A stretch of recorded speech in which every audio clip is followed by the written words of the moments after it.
Hey everyone, Wade here for the Kingdom Report. We are going to be taking a look at Epcot in this installment of Walt Disney World in Pandemic. Now, if you didn't know, this is one of many different installments that we've done covering what the theme parks and resorts are like in Walt Disney World right now during this very unusual time.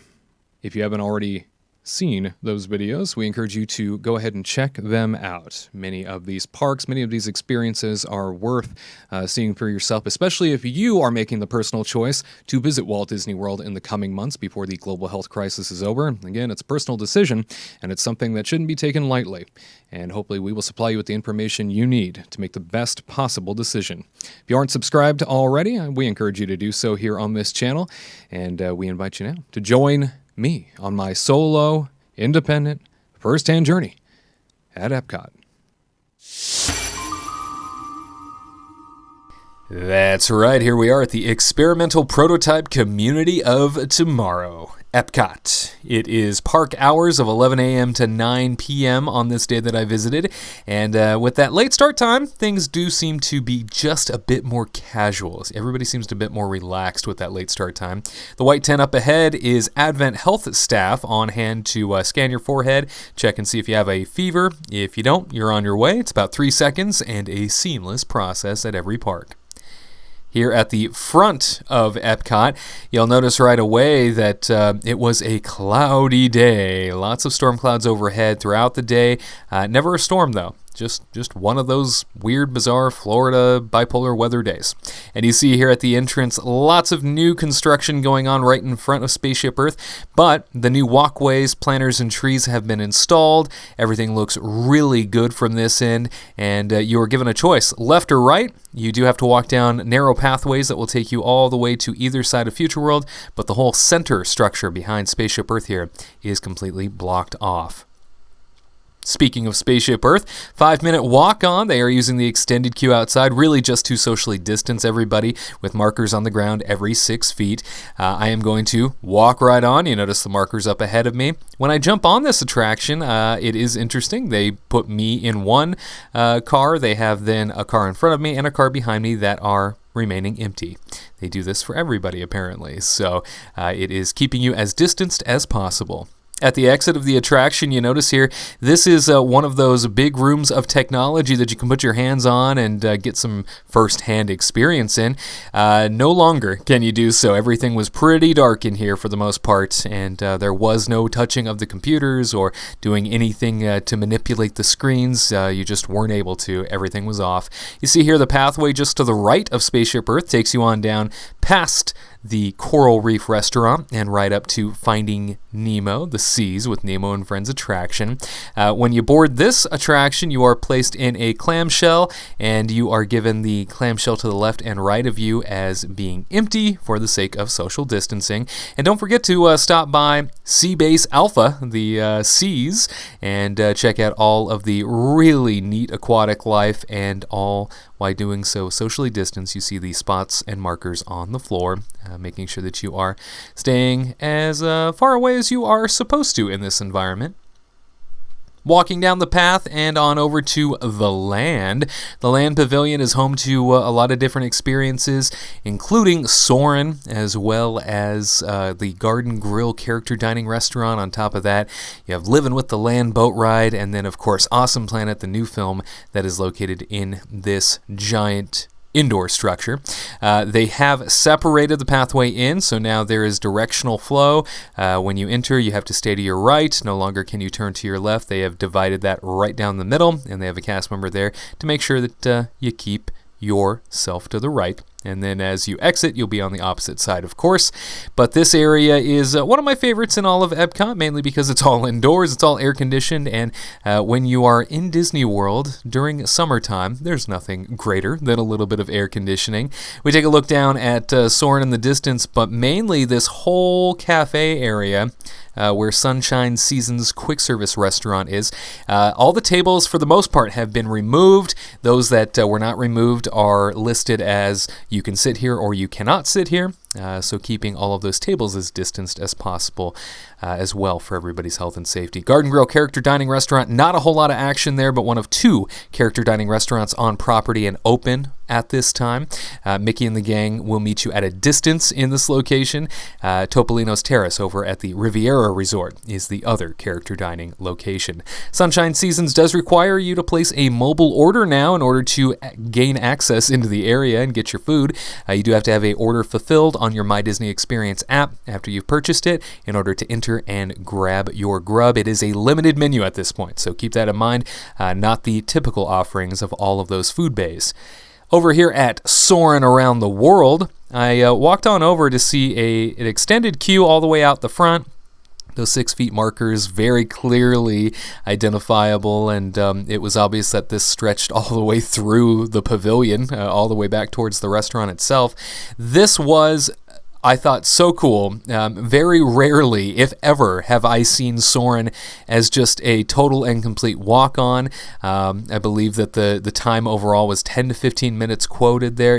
10 minutes. You see it right there. And as I walked on, that 10 minutes was, and I said this in prior videos, was really just 10 minutes to walk to the attraction itself. There is such a long queue space to get from the start of the attraction to the point where you board. Here in the attraction itself, you notice that we are queued up getting ready to go into the theater, and they have put these plexiglass dividers between the rows as well as markers on the ground to indicate where you should be. Once you enter, you do keep your social distance between you and the next party, and then you are told where to sit by the cast members. So I was instructed to sit here on the end, and they keep several seats between you and the other parties. They even put in dividers along the rows themselves, along the hang gliders, so that you can truly be divided up in distance as far away from people as possible. Over at Living with the Land, you see here the queue for the boat ride. All of these dividers have been put in place for when they need to use them. I wasn't seeing them being utilized all that often, but once you get on board the boat, they do load every row, and you notice that they put these partitions in between. They constructed these. You do have to wear your mask the entire time during the experience, but definitely an added layer of protection. And when we were all finished, I noticed this. 2 cast members running up and disinfecting absolutely every square inch of the boat. Not just this boat, but then the boat behind us as well. This was a welcomed sight. Absolutely cool to see. Very reassuring, very comforting to see that in person. Back outside, we're heading on over to the Imagination Pavilion, where our friend Figment lives. And on the inside of the attraction, as you exit the ride itself, you are sort of dumped into the ImageWorks area of the building. And usually this is a lot of hands-on and sort of engaging activities that you can play around in. Completely dark, very quiet. Everything in here was just silent, and the only real activity that you usually would see is meeting Wreck-It Ralph and Vanellope. They aren't even meeting right now. Outside the back door, the Disney Pixar Short Film Festival is still going on, so a socially distanced theater atmosphere is where you can go hang out if you so choose. And look at that, right outside the Imagination Pavilion, Winnie the Pooh. Look at him. He's out there having a great time, trying to catch his butterflies and waving at friends from a distance. This is the new modified character greetings that they have at Epcot, where you can still reach out and chat. You can still do things alongside as this little boy is learning. You can still exercise with Pooh if need be. But there is a lot of really cool interactions that you can have even with the characters a couple of feet away. Outside here, we also did find a little bit later on our friend Joy from Inside Out. She was saying hello to everybody and getting to know her friends from a distance. And she'll post for pictures with you and just do a lot of fun things. A lot of times she's out there and she has props too, where she's also sort of frolicking around in the grass. But you'll see she'll pose with this young lady here and make sure that she gets her perfect picture still. Have meeting Joy at Epcot. Just one of the many things that I like about the modified character experiences. Some of the things I hope they'll keep around long after this mess is taken care of. As we head on over to the east side of Future World, lots of construction walls still, and you notice here one of the food shacks for the Taste of Epcot Food and Wine Festival, the modified Food and Wine Festival that's going on right now, is closed. There are a handful of these speckled throughout World Showcase as well as Future World that have yet to open. They do say opening fall 2020, so at some point in the near future, it sounds like these additional food shacks will be coming online. Mouse Gears has, as the main store of Epcot, has moved on over to its new two digs on this end of the park, and they do have those social distancing markers outside for when they do get very busy. They do control capacity inside the store itself. Heading on over to Test Track, just behind the Mouse Gears temporary location, and it is time to board this attraction. First, we got to go through the queue. The wait time for this was 25 minutes, quoted on the front board. You see here the plexiglass in between us and the next row. Social distancing markers on the ground here as well. Everybody required to wear a mask inside. The design studio, typically where you come in and design your own vehicle via a touchscreen computer, was completely shut off, was not accessible, and it is extended queue space, so now you just walk right through. The doors are kept open the entire time. Total queue space when we got up to the load area, I was not 25 minutes. No, it was about 18. So the only reason why we stopped a couple of times was because they announced on the overhead speaker that they were cleaning. So who knows what the original time was going to be outside of cleaning. I got my own car, as most parties do. So most parties will now be put in their own vehicle, and that's how they keep you distanced. And then the digital presentation that you usually get in this atmosphere, where you design your own car and the screens kind of tell you how your car did in each test, those are just blank now. So if you had any wonder as to what happened with that, there you go. And then at the exit of the attraction itself, all the screens are turned off. Everything that you used to be able to touch, there's no use because it's not even on. But don't you worry, there are representatives standing by to talk to you about buying a Chevy vehicle, in case you had any interest. One of the relaxation stations, one of 3 in Epcot, happens to be over here between Mission Space and Test Track. You notice there a handful of tables, handful of umbrellas, and it is guarded by a cast member, a place you can come in, take off your mask, and relax at a distance. Mission Space over here, back behind some walls, those walls going near the new Space 220 restaurant that we are still waiting to see. Inside of Mission Space, I am prepared for my green mission because I am a wimp and won't do orange. And you see here, we are all spaced out on squares instead of the normal circles, so there are less people in this attraction overall during the pre-show atmosphere, but it was cool to have the pre-show. A lot of these attractions right now, you're just pushed through the pre-show as part of the extended queue, and you don't really get to see it anymore. But I knew I was going to go in and have to play all 4 parts because they told me you were going to have a capsule all to yourself on your mission, so I was going in here all alone, and it was a lot of fun. I did a great job, let me tell you. As pilot, commander, engineer, and beyond, I did it all. So at the end, the exit of the attraction, I should say, mission control here in the facility is where a lot of people will go to wait for everybody else if they don't want to ride. This area was completely dark. I mean, it was like spooky dark. Nobody in there, and everything was shut down. Outside and down the pathway, it brings us to the Epcot Experience, the preview center for all the things that are still set to come to Epcot in the near future. This was something new to me. My last trip to Walt Disney World was last September, right before this really debuted, and I had a chance to see it myself. I loved that they had social distance markings in here, and the presentation is really cool, so definitely something I would suggest you check out. Out the back door we go. We are greeted by a sign towards World Showcase that says, if you're not wearing a face covering, you better be. And if you're looking to eat or drink, you better be pulled off to the side stationary before you do so. This is the one area of the park that encourages all the eating and drinking in World Showcase, and it is a Taste of Epcot International Food and Wine Festival going on right now, and you can go ahead and download the digital festival guidebook by scanning this QR code located on signs throughout World Showcase. And I wanted to give you an idea as to just how crowded it was. This is like peak lunchtime, 12:45 right now in World Showcase. This is where all the food is. All the Food and Wine Festival shacks have been set up here, and it's not busy at all. The control capacity for the park, as well as Epcot's ability to handle big crowds even very well, kind of show you that it is rather quiet. It is the middle of the week as I film this, and so it kind of gives you an idea as to just how peaceful World Showcase is at Epcot. The Mexico Pavilion, you enter on the right, you exit on the left. They control absolutely every aspect of the pavilion now, because once you enter, the attraction Grand Fiesta Tour is in the back. You have a restaurant located in here as well as a bar, and then a big retail space. All of this is controlled. You are given access by a cast member inside once it is safe and they have capacity to let you in. So all things to consider. There may be a wait getting into this space to begin with if it is super busy.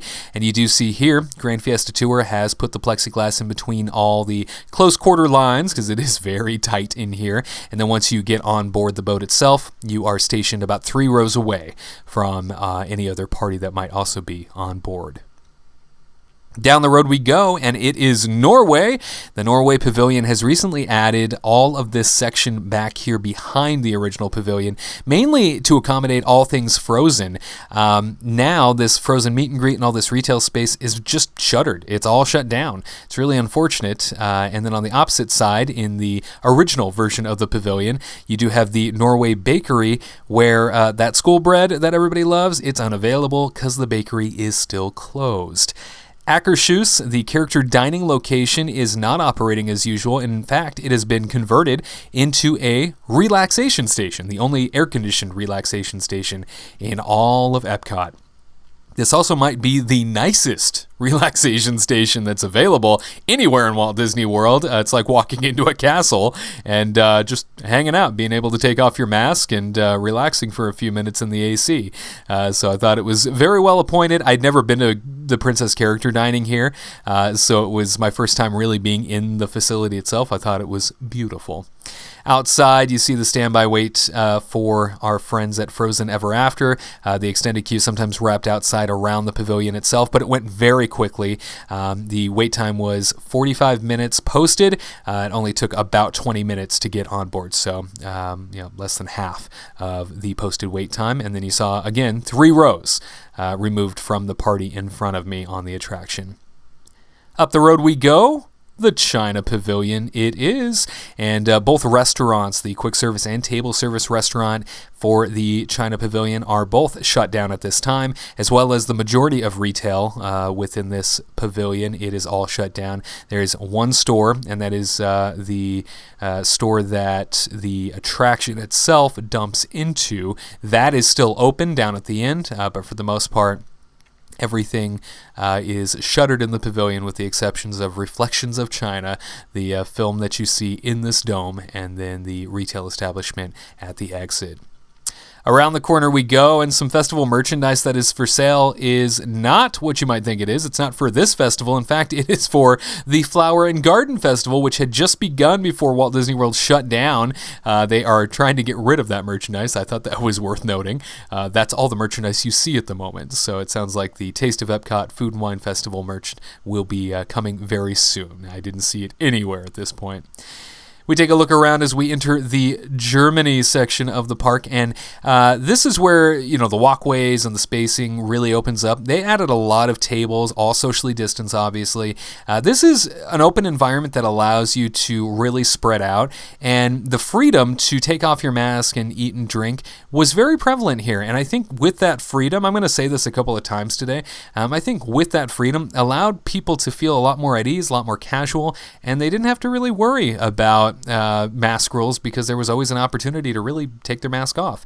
You see here in Germany, the famous beer cart is open and ready for you, and then Biergarten back here, the buffet, the German buffet, is now family style. They had a lot of reservation openings, and they were taking walk-ups, so something to keep in mind if you have an interest. And all the retail space, with the exception of one store, and then the caramel shop there in Germany also were open, but otherwise all the retail space was closed.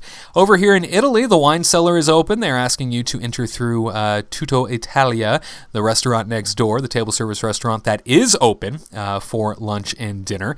And then here in the back of the Italian Pavilion, oh, sweet Italy, Via Napoli is also open, the famous pizzeria back here that everybody seems to love. Not all that busy. They were accepting walk-ups. However, I do recommend everybody book reservations ahead of time just in case. Outside the pavilion, I thought it was worth noting that all the drink carts, in addition to all the food shacks and restaurants and everything, the drink carts were open. And I didn't notice that a lot in other parks. A lot of those drink carts, a lot of those auxiliary carts were not open at all. So definitely something to take note of here at Epcot. It was nice to see everything open.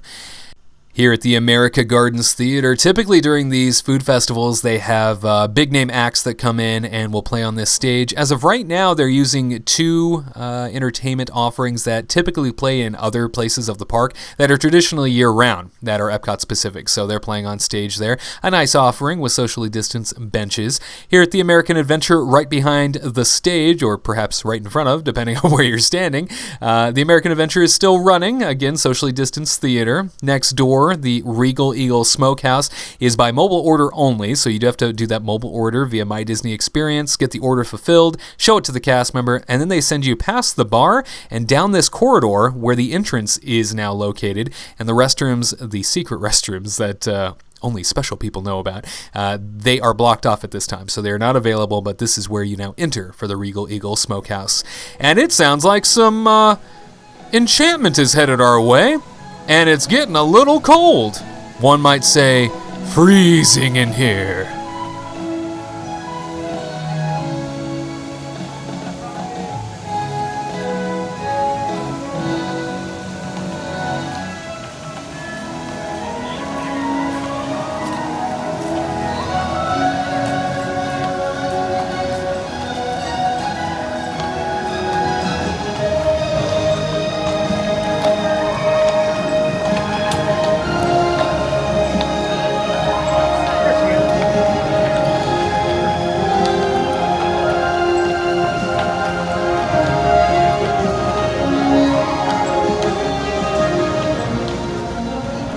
That's right, Anna and Elsa from Frozen making their carriage ride through World Showcase. Over in Japan, you see that not a whole lot going on, pretty quiet atmosphere. As I was walking up through the gardens of Japan, I felt like somebody was watching me, and I've never really felt that way in this nook and cranny area before, but then I turned around and I saw someone watching me. And it was some sort of statue was watching me from a distance, and it scared the dickens out of me. So, hey, there's always something new at Epcot that you explore and come across for the first time. It's a big place. The quick service restaurant in Japan did not have a mobile order need. In fact, they were allowing people to walk in and walk up to the counter. They did have the social distancing markers outside as a just in case, but it didn't look like those were needed at any point. And then the retail space inside the Japan Pavilion, the great big long store that they have here, is open. However, it is controlled capacity, and there are no demonstrations of Pick a Pearl, which I know is one of the most exciting and engaging things that they do in this pavilion. So no more Pick a Pearl for the time being. When you exit the store, if you go immediately to your right, you'll see a set of glass doors. That leads you into an exhibit. They have these rotating exhibits that they put in here. It's basically a mini museum, and you can come in and take a look at some Japanese pop culture and artifacts and whatever they might be exhibiting at any given time. It's also a great place for an AC break. And then when you walk out to the front of the pavilion, you do see Teppanedo, the table service dining experience that we hear is coming back at some point in the near future, but as of right now, still closed. Further up World Showcase we go. It's about 3 p.m. Wanted to give you another crowd check just so you can have a good understanding as to how quiet things are. Every time I turned around, it seemed like there were less and less people, but this is definitely a sign of the times and a sign of what you're going to experience at Walt Disney World right now. The Morocco Pavilion is kind of a sad place at the moment. We covered on Kingdom Report Live recently that the Tangerine Cafe, the quick service restaurant option here at the pavilion, recently shut down, and you'll notice that it's basically been stripped of its signage and of its menus out front. There's one sign up to the top left that still says Tangerine Cafe, but it's like they just shut everything down and went away. I mean, I know it's temporary, but it's hard to see because you don't anticipate these things all just being closed when you go to a theme park like Epcot. And down the corridors and pathways, alleyways of the Morocco Pavilion, there is one store that is open here in the middle section. Everything else is closed. Everything else is very quiet. Even the table service restaurant in the back, Restaurant Marrakech, is also closed. So most of the pavilion is just closed. Out front, table service restaurant, Spice Road Table, is open. So keep that in mind, one of the positives. And just outside Morocco, we did get to see another brush of royalty. Take a look for yourselves.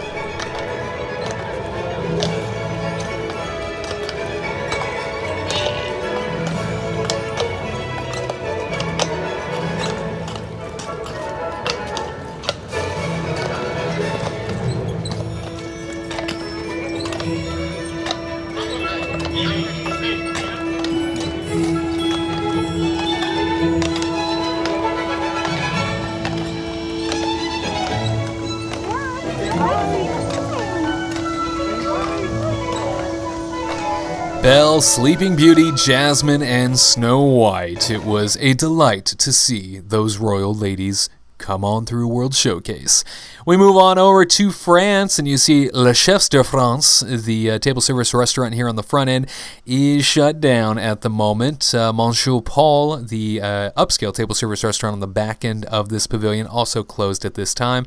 Most of the retail establishments on the right-hand side are closed as well. The attraction, Impressions de France, has moved aside so that the sing-along for Beauty and the Beast, their dead center, is open and operating. And over here in the back section of the pavilion, the delicious ice cream parlor, the French ice cream parlor that you can get all your classy rum teenies and your alcoholic ice cream treats, is open and ready for business, and they do have those distancing markers outside. And then, of course, the retail establishment in the back that also works as an exit for the attraction, in addition to the French bakery, is also open. So again, controlled environment because it is tight quarters, but didn't have a problem getting in here. And you see socially distanced tables, people not wearing masks because they're allowed to eat and drink while stationary at their tables. And you see the bakery back there, still a walk-up, no mobile order needed in this environment. On the opposite end of the France Pavilion, you do see the boxed up new entrance for the Ratatouille attraction, as well as the creperie that will be opening soon. It was supposed to be summer of 2020. Obviously, 2020 is a bastard and has not let us have anything nice, and so now we don't necessarily know when Ratatouille will open and that whole back section will open, but it looks like it's just about ready to go. Out here in France, you also have some of those additional hand washing options like you see throughout the rest of the park. And yes, the friendship boats are operating. We have gotten questions about that. So you can board the friendship boats and they will take you from across World Showcase to the other side of World Showcase. And the final relaxation station over here in the United Kingdom Pavilion, you see it is outdoors, it is under umbrellas, so keep in mind no AC on this end. But a casualty of the relaxation station is that they took over the patio for Yorkshire County Fish and Chips, the greatest fish and chip location this side of the Mississippi, over here in the United Kingdom Pavilion. So you can't get them there. However, Rose and Crown Pub as well as Rose and Crown Restaurant are open, and you can get the fish and chips inside the table service restaurant. You do need a reservation. They were taking some walk-ups, but again, I stress the reservations just in case. But the pub is open. Over across the street into United Kingdom proper, you do see the whole side across from us shut down. All of this section of retail is completely closed. However, the section behind me as I shoot this, the tea shops, they were open. The two tea shops, as they are, were open at this point, but everything on the opposite side of the street was closed. And in the very back of the pavilion, I've been told several times that different characters come and stand on that gazebo and wave and pose for pictures at a distance for people. I never saw it myself, but it does sound like they meet there from time to time.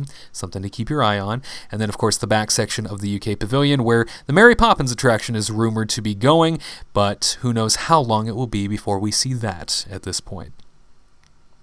Now, between the United Kingdom Pavilion and the Canada Pavilion, you do have the festival Showplace. This area is only opened up when they have special events or when they absolutely need the space. This space is gigantic. I've never been in here. I've always seen it at a distance, but they're using it as additional space for the Taste of Epcot Food and Wine Festival. And I can't tell you how wonderful it is because it is a huge air-conditioned space where you have a lot of room to spread out, a lot of room to enjoy all the extras that they have shoved in here, from the specialty mac and cheese station to the dessert station to the festival favorite station. They have live entertainment going on in here. It was a wonderful festival atmosphere, and I just couldn't believe how big this building is. I mean, it went on forever. It was like football field sizes. So it was fantastic, and it made me think, just put a roof over the entire park. Just put a dome over the entire park and crank up that AC for us. It'd be nicer for everybody. Over here in Canada, Canada Far and Wide Circle Vision attraction is still operating. However, all the retail spaces up here beyond the staircase that you see all shut down at this point, as well as anything beyond it. The attraction itself is the only thing operating on that back end. On the opposite side of the pavilion, where the gardens are, Le Cellier, the steakhouse, table service dining establishment down below there, is open and operating and asking for reservations. They were taking a handful of walk-ups while I was here. However, again, I stress, make sure you have those table service reservations as a just in case. And this does bring our Epcot day to a close. Off in the distance, just behind France there, you do see the whole new Remy Ratatouille Adventure area yet to open, with the Gusteau sign having been put in place just beneath the Disney Skyliner. This is the International Gateway area, where the Skyliner will take you on over to Hollywood Studios. It'll take you on over to Disney's Riviera Resort, Disney's Pop Century Resort, and of course Disney's Caribbean Beach Resort. A very nice offering, and definitely has relieved a lot of stress on the bus system in and around Walt Disney World as well. I got to ride these for the first time myself on this trip, and my goodness, not only are they fast, they are super convenient. You get your own individual car now instead of sharing it with other families for the sake, again, of social distancing. So, is it comfortable? Is it safe? We'll start with the safe question. When it comes to safety in Epcot, I will share with you that I saw so many visible signs of cast members taking care of things, cleaning things, going above and beyond to ensure that our physical spaces were taken care of. Those visible measures are very reassuring. Everywhere I went, by the way, enforcement was incredibly strong, and I mean that in every sense of the word, whether it was the overhead announcements playing a couple times an hour, whether it was everybody with a name tag calling out people that were misbehaving or weren't wearing masks properly, or whether it was security getting involved when they needed to and handling situations. Now, I have heard from other people that have visited around the same time that I did that they didn't experience the same thing in Epcot. And I think this really comes down to how guest behavior is day to day. Obviously, you're going to see different things on different days, but I definitely saw enforcement being strong here. And in terms of it being a comfortable atmosphere, there is a ton of room to spread out in this park. There's so much you can go and see here because this park can accommodate so much in terms of crowds. When there's nobody around, it's really comfortable. And then there's also lots of opportunities to take off your mask in this environment. I mentioned it a little bit earlier that this park encourages eating and drinking, so they've set things up so that you can have a lot of spaces to just hang out and sit down and take your mask off all over World Showcase and throughout select portions of Future World. So totally comfortable, very nice. I would say both safe and comfortable at the same time. Nice to see that both scored so highly for me throughout my experience. Now, is it worth it? One of the big sell points of Epcot has always been that cultural experience of the World Showcase Nation Pavilions. And right now, most of the cultural representatives that run the shops, the dining establishments, the attractions in those pavilions from those countries, they've all been sent home. And so the majority of people you'll see working in these areas are filling in. And so they're wearing the all-nation flag shirts, and you'll see those shirts throughout World Showcase. I learned that every once in a while there might be one cultural representative that's still in a pavilion, and a way to tell them apart is that they're wearing the traditional garb of that nation from the pavilion. So it's something to look out for. But when you lose the cultural aspect of World Showcase and that true authentic interaction, you lose something very special, I feel. The Taste of Epcot is a very nice touch, as I had mentioned here just a moment ago and earlier on. The allowance to really take a break whenever you want, and there being so much space to kind of sit down, relax, take off your mask is pretty awesome. There is a whole lot of intrusion when it comes to the Future World construction. That is a bit of a hassle to get from side to side of Future World, and when it comes down to the overall attraction experience, I mean, you could do pretty much everything you want to do very quickly. The only real waits I had was at Test Track due to cleaning, and then of course Frozen Ever After, but even by traditional standards, you don't have to wait at all for Frozen right now. So I would say that brass tacks, baseline, if you're somebody that comes to Epcot once a year, you do a once-a-year trip, this is a very unique way. I mean, a totally unique way to experience it, obviously, but this is a very unique time where you can do a whole heck of a lot, and you're doing a lot of eating and drinking anyway in this environment. So I would say if you come once a year, yeah, go to Epcot right now. You'll get to do a whole heck of a lot. You'll get to experience a lot of things and really have a memorable trip. Now, if you're somebody that's doing this once in a lifetime or once every 3 years or something like that, where you only come once in a great while, much like the Magic Kingdom and my recommendation there, hold out, wait till this global mess is taken care of and we're beyond it. Then book your trip. You deserve the full Epcot cultural experience, the full Epcot non-construction experience. Just wait a little bit. That is my recommendation for you. It has been so great having you with me here on Walt Disney World in Pandemic. If you like what you saw, make sure that you hit that thumbs up button and give our video a little bit of praise. And if you haven't already, make sure you're subscribed and check out our other videos of Walt Disney World in Pandemic, where I experienced everything firsthand and provide you all the analysis notes you need to make the best possible decision for you and your family. For the Kingdom Report, I'm Wade Heath. We'll see you next time.